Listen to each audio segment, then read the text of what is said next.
नमस्कार. आधार कार्ड काढायचं म्हटलं की कागदपत्रांची एक मोठी यादी डोळ्यासमोर येते नाही का? पण काळजी करू नका. आज आपण ह्याच झंझाळातून एक सोप्पा मार्ग शोधणार आहोत, अगदी आपल्या जीवनाच्या प्रत्येक टप्प्यासाठी. खरं तर आधारसाठी नक्की कोणती कागदपत्र लागतात हा प्रश्न अनेकांना पडतो आणि ती यादी बघून तर थोडं गोंधळायला होतंच. पण विश्वास ठेवा, हे तितकं अवघड नाहीये जितकं वाटतं. ठीक आहे, चला तर मग सुरुवात करूया. आपण पाहणार आहोत की हे 4 मुख्य पुरावे कोणते आहेत. मग लहान मुलांपासून ते मोठ्यांपर्यंत अगदी वेगवेगळ्या परिस्थितीत काय लागतं हे सगळं आपण टप्प्याटप्प्याने समजून घेऊया. तर सगळ्यात आधी आधारची भाषा समजून घेऊया. सगळा खेळ आहे तो फक्त 4 प्रकारच्या पुराव्यांचा. एकदा का हे समजलं की बाकी सगळं सोपं आहे. पहिला आहे ओळखीचा पुरावा, म्हणजेच प्रूफ ऑफ आयडेंटिटी किंवा POI. याचं काम अगदी साधं आहे. हे सिद्ध करणं की अर्ज करणारी व्यक्ती तीच आहे. यासाठी फक्त आपलं नाव आणि फोटो असलेलं एक कागदपत्र लागतं. त्यानंतर येतो पत्त्याचा पुरावा, म्हणजेच प्रूफ ऑफ ॲड्रेस, POA. हे कागदपत्र सांगतं की आपण नक्की कुठे राहतो. यासाठी आपलं नाव आणि भारतातला पत्ता असलेला पुरावा लागतो. सोपं आहे, नाही का? आता तिसरा पुरावा खूप महत्वाचा आहे, तो म्हणजे नात्याचा पुरावा किंवा POR. हे कागदपत्र अर्जदार आणि कुटुंब प्रमुख म्हणजेच हेड ऑफ फॅमिली यांच्यातलं नातं सिद्ध करतं. खास करून लहान मुलांच्या आधारासाठी हे खूपच गरजेचं ठरतं.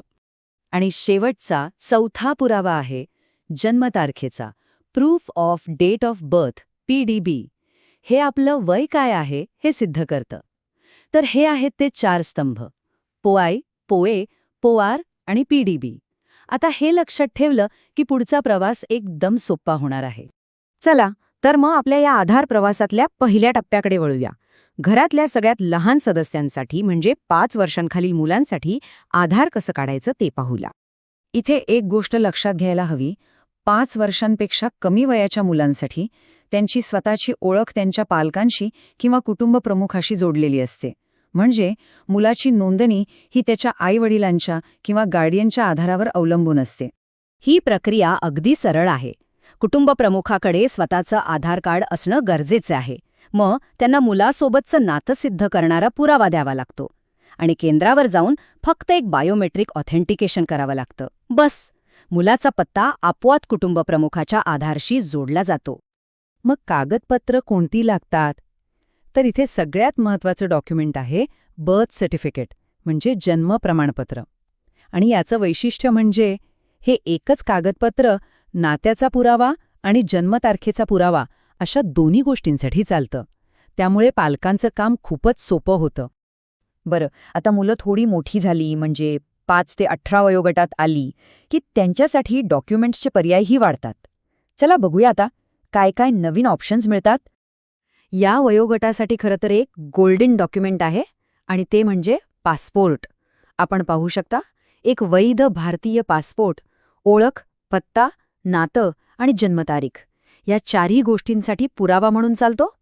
याशिवाय जन्मप्रमाणपत्र आणि शाळेचं ओळखपत्र हे सुद्धा खूप उपयोगी ठरतात. ठीक आहे, आता वळूया पुढच्या टप्प्याकडे, म्हणजे 18 वर्ष आणि त्यावरील व्यक्तींसाठी. या वयात जबाबदाऱ्या वाढतात, पण चांगली गोष्ट ही आहे की आधारसाठी लागणाऱ्या कागदपत्रांची यादीसुद्धा मोठी आणि सोयीची होते. प्रौढांसाठी काही पॉवर डॉक्स आहेत, जी एकाच वेळी अनेक कामं करतात. उदाहरणार्थ पासपोर्ट, जो ओळख, पत्ता आणि जन्मतारीख तिन्हीसाठी चालतो. तसंच मतदार ओळखपत्र आणि रेशन कार्ड हे ओळख आणि पत्ता या दोन्हींसाठी उत्तम पुरावे आहेत. पण अनेकदा असं होतं की ओळखीचा पुरावा असतो पण पत्त्याचा नसतो. अशावेळी काय करायचं? तर काळजी नसावी. आपल्या घरातली रोजच्या वापरातली कागदपत्र जसं की वीज, पाणी किंवा गॅसचं 3 महिन्यांच्या आतलं बिल, बँकेचं पासबुक किंवा भाडे करार हे सगळं पत्त्याचा पुरावा म्हणून चालतं. पण समजा कोणी नुकतंच घर बदललं असेल किंवा नवीन शहरात आलं असेल आणि त्यांच्या नावावर अजून कोणतंही बिल नसेल तर? ही एक खूप कॉमन अडचण आहे, पण यावरही एक सोपा उपाय आहे. बघा, हा एक विशिष्ट नमुन्यातला फॉर्म आहे. यावर जर एखाद्या अधिकृत अधिकाऱ्याची म्हणजे खासदार, आमदार किंवा गॅझेटेड ऑफिसरची सही आणि शिक्का असेल तर हेच प्रमाणपत्र पत्त्याचा एक पक्का पुरावा म्हणून स्वीकारलं जातं. किती सोपं आहे. बरं, आधार कार्ड एकदा काढलं म्हणजे काम संपलं असं नाही. आपल्या आयुष्यात बदल होतात आणि ते बदल आधारमध्ये अपडेट करणंही तितकंच महत्त्वाचं आहे. तर आता आपण याच अपडेट्स आणि काही विशेष प्रकरणांबद्दल बोलूया. इथे एक गोष्ट समजून घेण्यासारखी आहे. नवीन आधार नोंदणी आणि माहिती अपडेट करणं यात थोडा फरक आहे. नवीन नोंदणीसाठी कागदपत्र जरा काटेकोरपणे तपासली जातात, पण अपडेट करताना, विशेषतः नाव किंवा पत्ता बदलताना आपल्याला जास्त पर्याय मिळतात. जसं की लग्नानंतर नाव बदलण्यासाठी मॅरेज सर्टिफिकेट किंवा पत्ता बदलासाठी कुटुंबप्रमुखाचं घोषणापत्र, असे अनेक पर्याय आहेत. आणि पत्ता अपडेट करण्यासाठी तर कुटुंब प्रमुखावर आधारित ही एक खूप चांगली सोय आहे. कुटुंब प्रमुख एक साधं स्वघोषणापत्र देऊन त्यांच्या आधारमधला पत्ता कुटुंबातल्या दुसऱ्या सदस्याला वापरण्याची परवानगी देऊ शकतो. यामुळे पत्ता अपडेट करणं खूपच सोपं होऊन जातं. एवढंच नाही, तर आधार फक्त भारतीय नागरिकांसाठी मर्यादित नाही.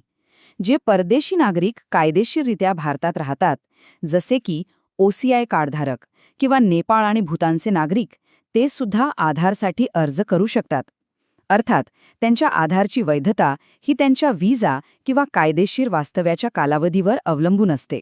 तर आजच्या या चर्चेतून एक गोष्ट स्पष्ट होते की आधारची ही संपूर्ण प्रणाली खूप विचारपूर्वक बनवली आहे.